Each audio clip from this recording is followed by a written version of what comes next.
Good morning, everyone, and welcome to Adweek Together, our daily live show where we bring on Adweek staffers and industry experts to talk about the state of the marketing and media industries right now. I'm Nick Gardner, video producer at Adweek and host of Adweek's Gen ZEOS podcast, and today I'm joined by Jacob Pace, who is the CEO of Flighthouse. Welcome, Jacob. What's going on, everybody? What's up, Nick? Thanks for having me. Just as a heads up, I am also live producing this. I produce Adweek Together every day, so if there are any technical issues, please forgive me. Like, for example, I can pull up Jacob's face right now.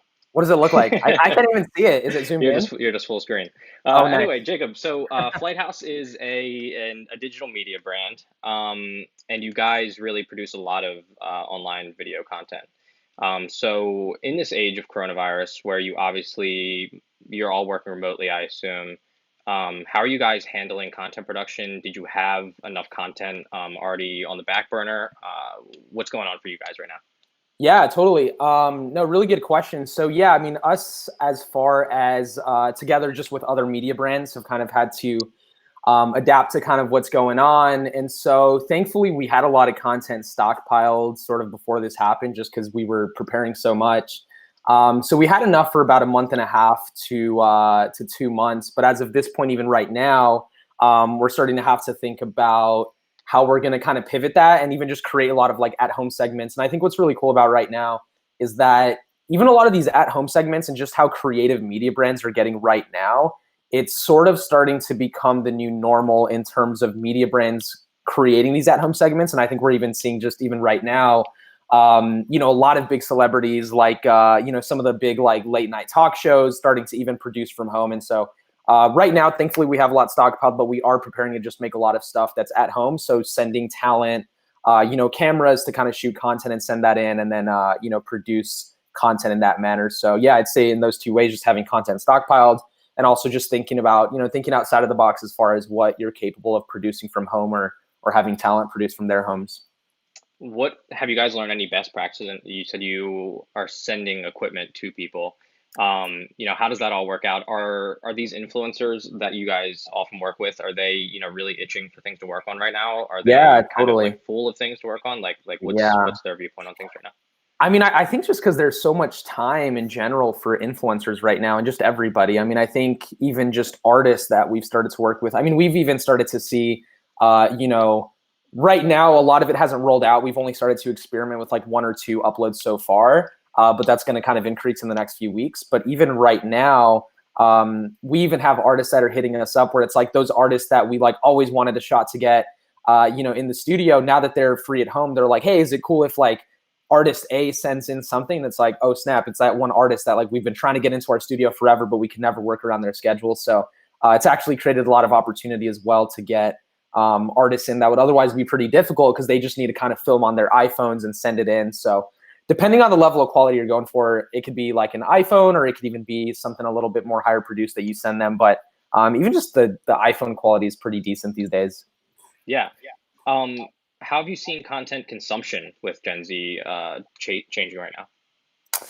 I think I mean, from what I've seen, I feel like it's going up a lot. And, I've read a lot of articles and just kind of personally have seen and experienced it. Like my younger sister is 14 and, she was kind of on TikTok before. And right now, like she's making TikToks every day. Her friends are making TikToks every day because, people just have so much time. And I think even TikTok was kind of the latest craze that people were sort of, observing and trying to figure out. And so, right now it kind of opened up this space where people are like curious about it. They're like, what is it? I'm gonna download it. I'm gonna make content.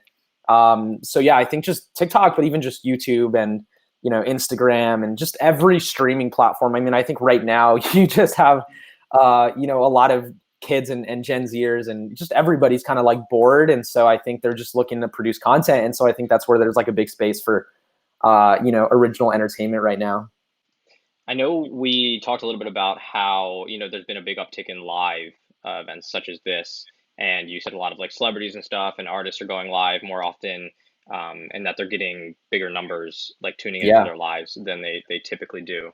Um, it's also like opened up the space for a lot more creativity. Like you said, with TikTok, people are open to trying new things out, and getting more creative with their TikToks because they have more time. What are some like new trends that you've seen on TikTok or on other social platforms that are coming up? Yeah, I mean, I think Instagram Live is a big one that I've seen. I think like even right now, anybody can pull up their phones, like any one of us, and probably see like a good 5 to 10, if not more, lives going on. And I've just seen like a lot of people, that would otherwise not really have the time starting to produce live shows. I've seen like, I mean, I pay a lot of attention to, the music industry and what's going on in, hip hop and different genres and even just in rap music, like Tory Lanez has started this like live show, I think like on a consistent basis. And then yeah, just everybody, like a lot of entertainment brands and artists are starting to do more lives, spending more time there. And then I think just even there's so much humor right now around, coronavirus and, the quarantine and there's just like it's all, and and what's going on in like Netflix culture and influencers, and it's all kind of getting merged into one kind of like dialogue right now.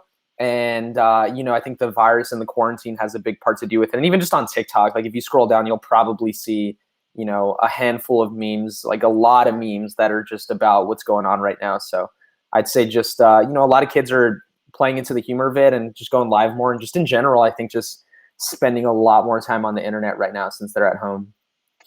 For the audience members watching live, I'm keeping an eye on LinkedIn comments. So if you have any questions for myself or for Jacob, drop a comment in LinkedIn and I may get to it. I'm seeing a lot of people asking if these will be available later for viewing, and the answer is yes. They're on adweek.com/together on our Facebook, Instagram, YouTube, and LinkedIn pages. So if you're not tuning in live, well, you're listening to me now if you are, but they will always be available there as well. Jacob, one of the big things that I wanted to talk about today was that we have a whole generation now, or a whole year graduating class of seniors that, one, won't have a traditional cap and gown graduation, but two, are coming into a terrible job market, obviously.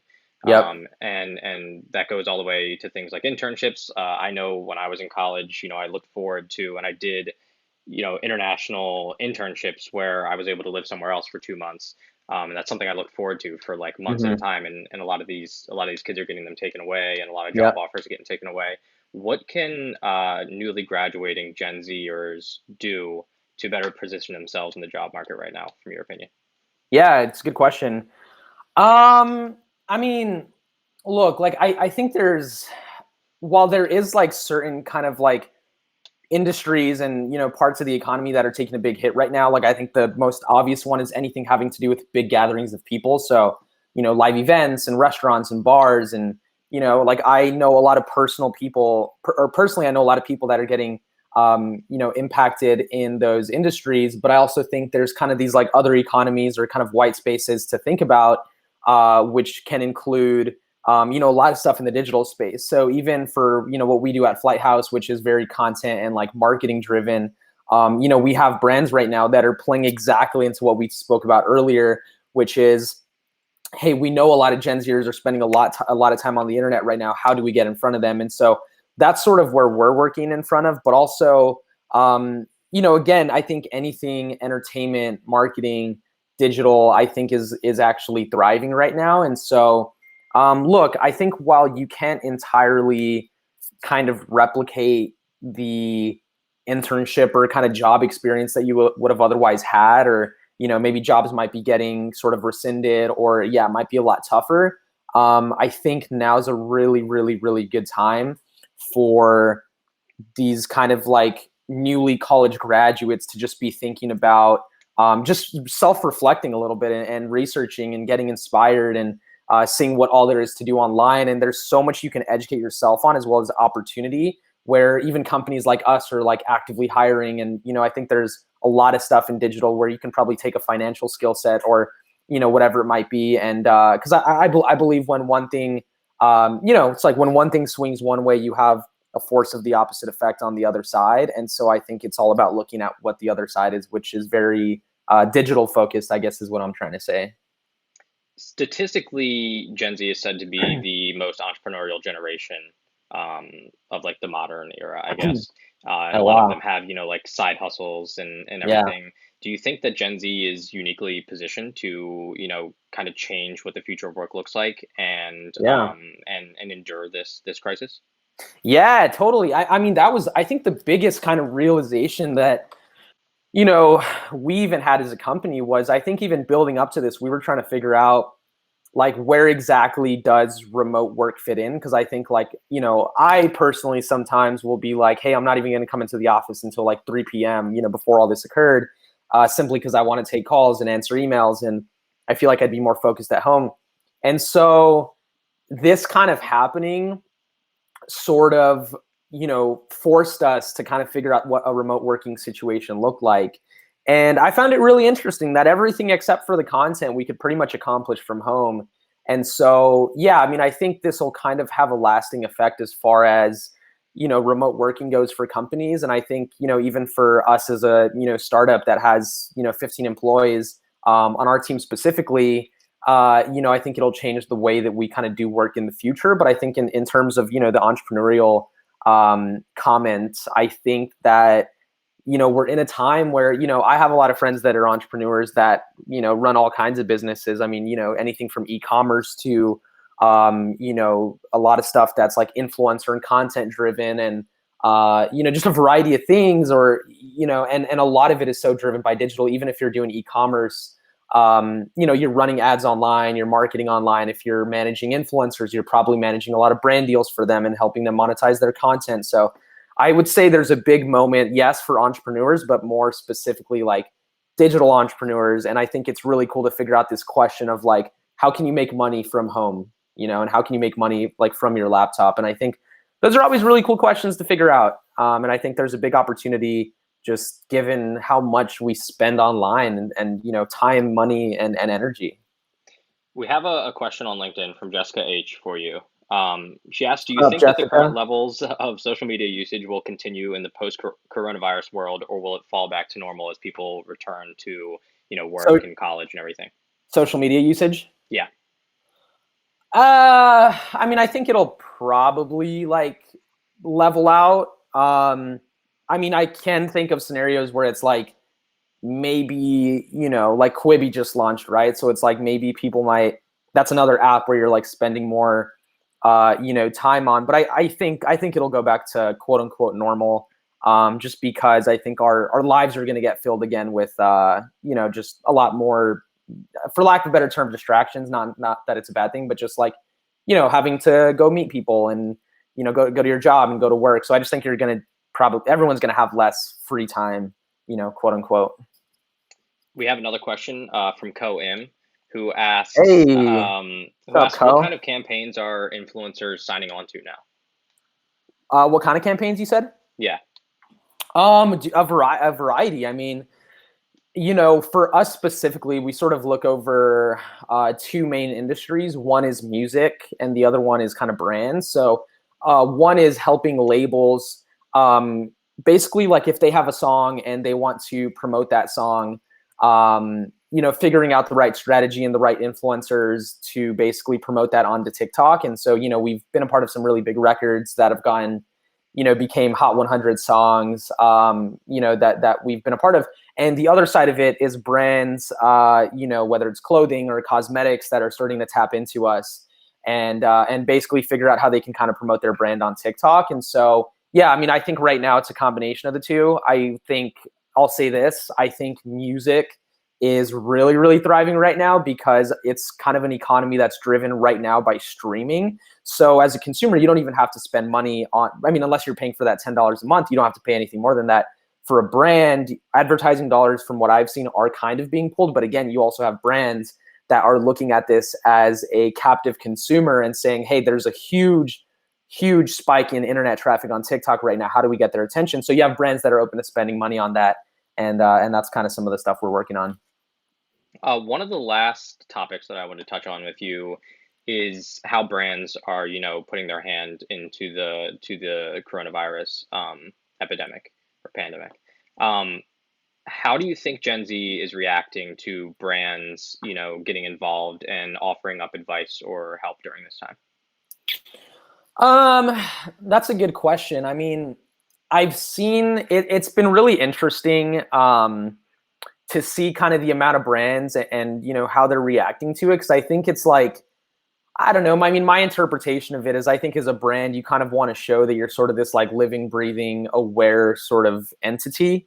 So, I think like Chipotle is doing a really good job right now, just as far as how they're reacting to everything and, being proactive just with like food deliveries and, and donations and causes. And I think they're very aware and very quick to move on stuff like that, which I like definitely commend them for. But yeah, I mean, like if you're a brand that prioritizes being a kind of leader or thought leader to like Gen Zers and wanting to help them, I haven't seen a bunch of it. But yeah, I mean, I do think there's a lot of potential, whether it's like the advice that I'm kind of trying to give right now or advice that again, you got to be kind of a certain kind of brand. I haven't seen a bunch of it, but I think there is a lane for, brands kind of educating Gen Z. You guys actually did a great job at it too. I saw that you guys are kind of connecting people that are hiring with like people that are out of a job on Adweek. So you guys, I guess, nice job.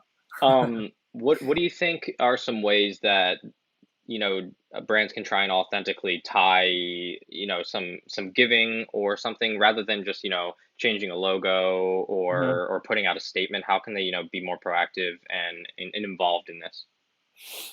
Um, I think just really like caring about whatever it is that they're trying to accomplish.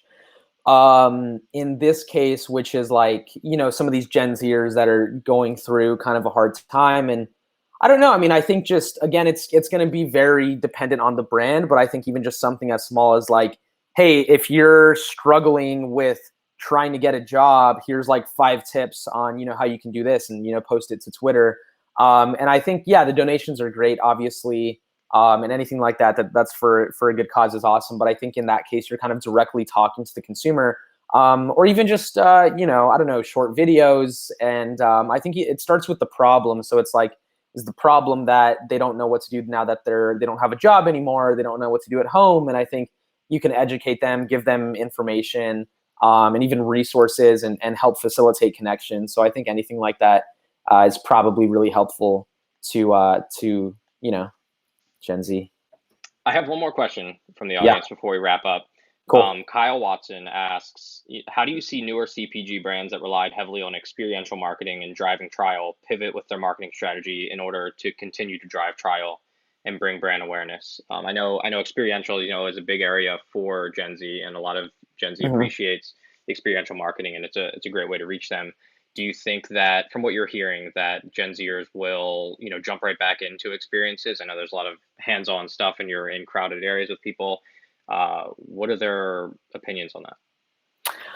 I think in general, it's going to take some time before we like fully assimilate back into the normal kind of curve of being okay in kind of like a live environment. I think a lot of that's going to be kind of heavily influenced by the media and what the media is saying and how safe it is to kind of go outdoors and to be around people. I haven't seen. I'm trying to think of an example of like a CPG brand that I've seen sort of handle it well. But I think in general, um, I mean, look, I think that's where it's like if it can't be live, which obviously no one can do right now. I have seen really good CPG brands that it's just like really clean branding, straight to the point. You can tell the way it's packaged is for a certain kind of demo, and they like appeal to that really well. And I think just sort of double downing on, if you believe that that consumer is going to buy a product during a time like this, figuring out ways to capture that attention that might not be live. So I just think it's like, obviously live's not an option. So it's like, is it influencer marketing? Is it original content?